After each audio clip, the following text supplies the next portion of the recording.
Work smarter, not harder is something I would have loved to tell the team at Bandai Namco behind Sword Art Online Hollow Realization.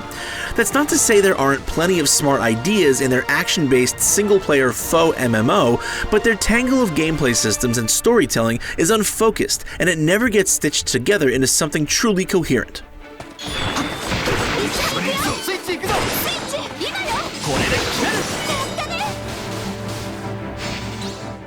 Hollow Realization takes place after the main story arcs of the Sword Art Online anime series, and sees its many likable characters return to a virtual online world that's in many ways reminiscent of Aincrad, where they were once horrifically trapped.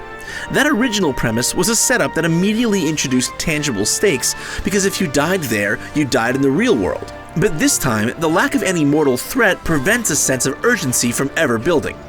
I started out enjoying the fact that characters weren't in any immediate danger, and relished the opportunity to see them relax and actually enjoy a game for once. But after dozens of hours of waiting for something meaningful to happen, I grew impatient with its snail's pace and its relentless cheeriness, both of which betray the things that make the anime great. I can't fault the amount of story content, which is both fully voiced and quite plentiful, so much so that 50 hours wasn't enough for me to beat it. It's the style and frequency with which the story is presented, though, that makes it feel obtrusive. At times, it felt like I could barely play for more than an hour without being stopped for long stretches to watch mostly static character portraits talk to each other. My pre-existing affection for the characters was enough to keep my attention initially, but before long my event log was clogged with pending conversations with fellow party members, which I dutifully ignored so I could get back out there into the field. Out in Hollow Realization's large, interconnected combat zones, enemies are plentiful, as are randomly occurring events for you to participate in for extra XP and sometimes a shot at a rare high-level monster.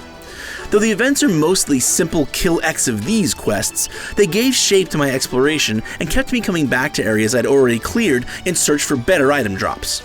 The one-button combat seems simplistic at first, but there are a number of little nuances that prove worth mastering. Properly timing the last hit of an attack chain gets you a sizable damage bonus.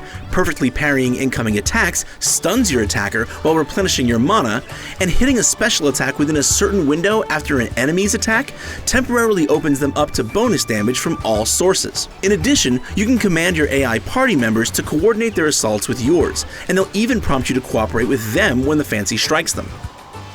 Leveraging all these little elements properly allows you to efficiently down groups of enemies well above your level, and perfectly reading a powerful foe's attacks and shutting them down while building a long damaging combo feels really satisfying. Underpinning the action are a group of systems designed to both simulate elements of MMORPGs and provide ways for you to build your relationships, but they often prove either too complicated or too poorly explained to be of any real use. For instance, by complimenting your comrades in battle, you can encourage certain personality traits in them, which in turn affects all this stuff. I just gave you about as much of an explanation as the game gave me, and even after figuring some of it out contextually, and even after researching both Japanese and American message boards, no one seems to fully understand what all these icons and stats actually mean. Skill trees and the weapon upgrade system suffer a similar problem. Their menus are a mess of icons, numbers, and abbreviations with little to no explanation. I ended up just sticking with what I was able to piece together and ignoring the rest, which left me feeling like I was only passively participating in the development of my character and his comrades.